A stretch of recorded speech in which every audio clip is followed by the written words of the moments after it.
Ils nous doivent une revanche. Vraiment. Ils nous la doivent. Vraiment. En tout cas, on se rappelle tous. Euro 2016.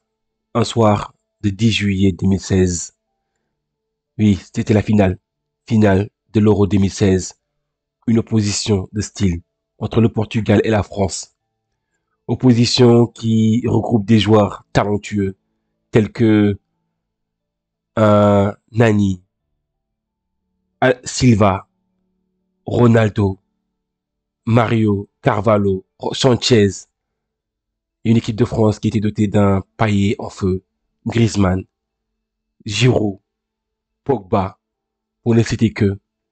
Et ce soir-là, malheureusement, l'ivresse de la victoire n'était pas pour la France. L'ivresse de la victoire était pour le Portugal. Premier euro soulevé par, premier trophée national soulevé par Cristiano Ronaldo. Et qu'est-ce que c'était douloureux. Douloureux à voir. Ce poteau malheureux de Gignac qui aurait pu nous rendre heureux. Mais bon, malheureusement, ce soir-là, les dieux du football en avaient décidé autrement.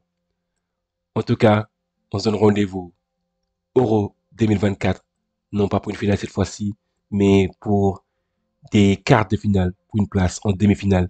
Laquelle de ces deux nations va se retrouver en demi-finale de l'Euro 2024? Bonsoir la team, bienvenue sur la chaîne Parisienne Football. Content que vous soyez de plus en plus nombreux à suivre la chaîne. Franchement, je sais même plus quoi dire. 7800 followers, je pense qu'on va dépasser très prochainement les 8000 followers en l'espace de juste un mois et demi d'avoir commencé cette chaîne-là. C'est absolument magnifique. Merci pour tout le support et l'amour que vous donnez à la chaîne. Vous êtes magnifique la team. En tout cas, sans plus de temps tarder, on va commencer à garder un peu, on va se remémorer certains instants, des instants qui ont été douloureux pour nous tous. Et regardez, on voit Cristiano Ronaldo qui soulève cette coupe. Et oui, qu'est-ce que c'était douloureux pour nous, supporters français, de voir la joie de Cristiano, ô combien quand même mérité, quand on regarde les choses un peu avec un peu de recul. Mais c'était quand même douloureux de voir son équipe perdre une finale. Mais aujourd'hui, il en est tout autrement, avec une équipe de France qui est beaucoup moins joueuse, dont on prétend, dont on pense connaître une partie de la composition qui sera alignée par Didier Deschamps. Donc du coup, sans plus de temps tarder, je vous présente un peu cette équipe de France pour aujourd'hui. Alors, pour cette composition, je vais pas vous la cacher la team, ça a été difficile. Difficile parce que les deux sélectionneurs ont bien caché leur jeu. Notamment exactement le DJ qui n'a pas révélé énormément de choses par rapport à quelle équipe pourrait débuter, mais ça c'est une habitude de Didier Deschamps. Mais la composition probable, selon moi, je la vois exactement avec un Mike Maignan au but. Mike Maignan qui est absolument indiscutable. Je voulais analyser durant la liste à l'époque et j'ai dit que Mike Maignan, pour moi, c'était Mike Maignan taille patron. La seule chose que je redoutais, c'était la récurrence de ses blessures. Mais s'il est épargné par les blessures, il n'y a absolument aucune discussion à avoir. Mike, c'est le défenseur qui rassure sa défense. Mike, c'est le grand joueur. Mike, exactement, est le patron de l'arrière-garde de la défense française. Au niveau du poste d'arrière gauche, donc du coup, je pense que là, il n'y a aucune discussion à avoir. Ça sera Théo. Théo qui va évoluer au poste de défenseur gauche. Le Théo que nous avons eu, c'était un grand Théo, notamment contre la Belgique. On a eu un Théo qui était offensif, qui était défensif. On a eu un Théo qui avait retrouvé exactement ses capacités. Parce que le Théo qu'on a eu au premier match, c'était un Théo qui était offensivement présent, défensivement qui devait rassurer. Le Théo qu'on a eu sur le deuxième et troisième match, c'était un Théo qui était tout le contraire. C'est-à-dire que peut-être qu'également il y avait des demandes de la part des DJ. C'était un Théo qui était défensivement présent, mais offensivement absent. Et là, je pense que Théo, face à la Belgique, c'est le Théo qu'on a envie de voir. Le Théo qui est présent exactement sur le point de vue défensif, mais également qui est présent sur le point de vue offensif. Couloir droit, on l'a critiqué, je l'ai critiqué, c'était Jules Koundé. Koundé que j'estimais qu'il lui manquait beaucoup de choses pour évoluer sur le couloir droit, notamment de la sérénité, de la tranquillité. Et le Jules Koundé que nous voyons, c'est un Jules Koundé qui a évolué, qui a gagné en matière de confiance. Et c'est un Jules Koundé qui est absolument un patron dans cette défense-là. Donc du coup, Jules Koundé sera reconduit exactement sur le couloir droit. En défense centrale, on a Upamecano, Dayo Upamecano, qui a une saison difficile avec le Bayern, mais qui retrouve une tranquillité, une sérénité, rassuré exactement par un William Saliba, taille patron, qui évolue du côté d'Arsenal et qui joue comme est-ce qu'il joue à Arsenal. Franchement, cette défense, elle est absolument solide. Elle n'a, elle peut aller très, très loin parce que c'est une défense qui rassure DJ. Sur le point de vue du milieu de terrain, il y a une incertitude qui se pose. L'incertitude, c'est essentiellement du Kamavinga qui pourrait rentrer et en remplacement de Rabiot qui est suspendu sur le match. Donc, cette composition-là, moi, je verrais, enfin, ça ne fait aucun doute que Aurélien Tchouameni sera titulaire avec accompagné de N'Golo Kanté sur le couloir droit, enfin sur juste devant en tant que box to box.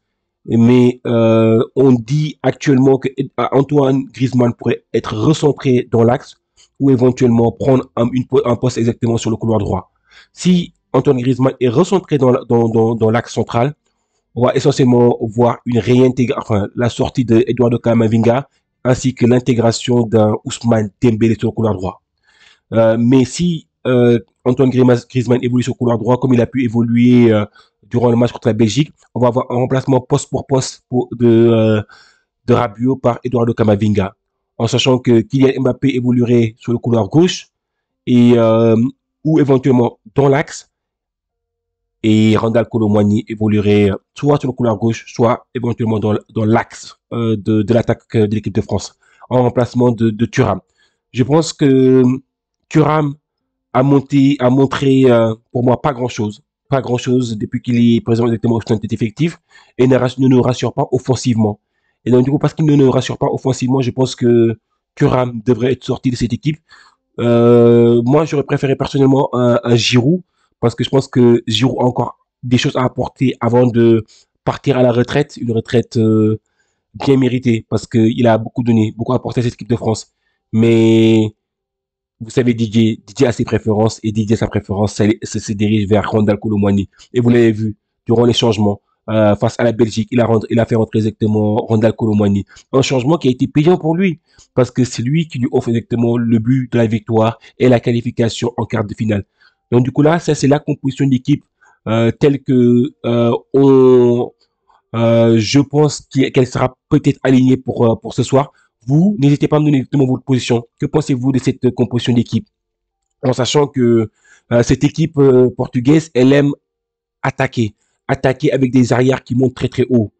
Donc du coup, est-ce qu'il est fort probable de voir exactement un Théo Hernandez ainsi qu'un Jules Koundé offrir des solutions offensives? Je me pose la question. Moi, cette équipe de France que je vois, le problème, c'est juste les ailes. Les ailes, exactement, je pense qu'ils doivent reproduire le même match qu'ils ont reproduit contre la Belgique. Avec un Théo Hernandez qui soit très offensif, un Jules Koundé qui apporte offensivement. Parce que si tu as un Théo ainsi qu'un Jules Koundé qui monte et qui propose des solutions à Antoine Griezmann, Kylian Mbappé sur le dédoublement, comme ça, au moins, il y a dédoublement, passe à la profondeur, Jules Koundé, enfin Théo Hernandez qui fait des centres, parce qu'on connaît exactement la qualité de centre de Théo Hernandez. Je pense qu'il nous faut des joueurs à la retombée des ballons dans la surface de réparation. C'est quelque chose que nous n'avons pas eu, malheureusement, durant le match contre la Belgique. Il y avait très peu de joueurs qui étaient dans la surface de réparation à la retombée des ballons. On avait très très peu un neuf qui soit présent. Et ce neuf-là, il doit être, pour moi, Olivier Giroud, parce que c'est un joueur qui a la capacité d'être à la retombée des balles, la capacité à pouvoir marquer des buts, mais malheureusement, je pense qu'il n'a pas forcément la préférence de Didier actuellement et que Didier va aligner Randal Kolo Muani s'il n'aligne pas Marcus Thuram dans cette équipe-là. Donc du coup, nous, enfin, qu'est-ce que vous pensez de ce match? Comme je vous ai dit exactement, le Portugal aime attaquer, a des défenseurs qui aiment se projeter vers l'avant. Donc du coup, je pense qu'on peut les avoir en contre-attaque.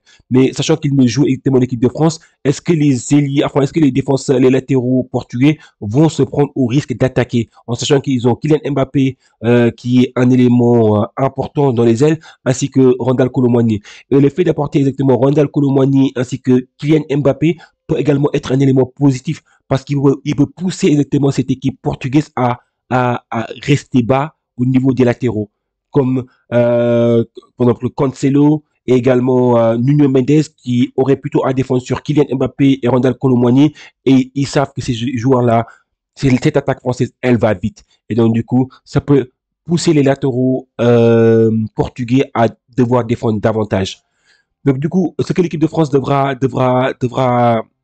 faire attention, c'est que ils devront faire attention à cette domination au milieu car cette équipe portugaise, parce que l'équipe portugaise aime avoir le ballon, spécialement au milieu de terrain, avec des Bernardo Silva, des Bruno Fernandes, Vitinha. C'est des joueurs qui aiment le ballon, qui aiment avoir la possession et qu'ils ont une équipe qui est solide au milieu de terrain, mais qui devra faire face exactement à la combativité physique de cette équipe de France, notamment exactement par l'agressivité dans Aurélien Tchouameni, l'agressivité exactement dans Kolo Muani, dans N'Golo Kanté, qui a toujours la science du placement, ainsi qu'une une agressivité que nous montre généralement Eduardo Camavinga lorsqu'il évolue du côté du Real Madrid.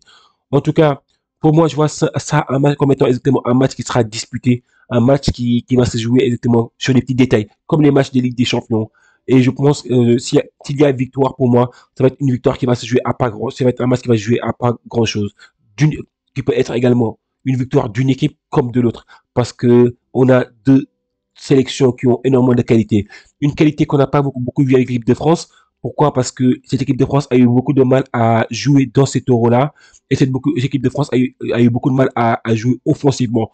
Sur le point de vue défensif, cette équipe de France a été très très présente, mais sur le point de vue offensif, cette équipe de France a eu énormément de difficultés. Et ce n'est absolument pas normal lorsqu'on a une attaque telle que Kylian Mbappé, Antoine Griezmann, Thuram, ou éventuellement Randal Kolo Muani. C'est absolument pas normal d'avoir une équipe de France qui ne marque ou qui ne starte absolument pas. Mais moi, je verrais quand même, je resterai positif. Je verrais exactement une victoire de nos bleus. Bleus, on est derrière vous, l'équipe de France. Donc, du coup, je verrais exactement une victoire d'équipe de France. Sur quel score? Je verrais exactement une victoire très, très serrée. 1-0 pour l'équipe de France. Ou éventuellement, s'il y a but, exactement un retour de l'équipe portugaise.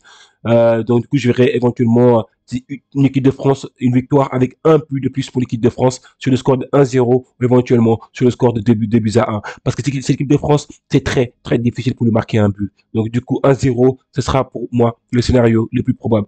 N'hésitez pas à me donner exactement votre ressenti. Qu'est-ce que vous pensez qui va se dérouler? Qu'est-ce que vous pensez du score final sur ce match? Qui vous pensez être l'homme décisif de ce match-là? Moi, je penserai sur un réveil de Kylian Mbappé qui fera la différence sur ce match-là. En tout cas, merci beaucoup la team. N'hésitez pas à me dire exactement ce que vous pensez de ma composition probable. Et bon match. Allez les Bleus.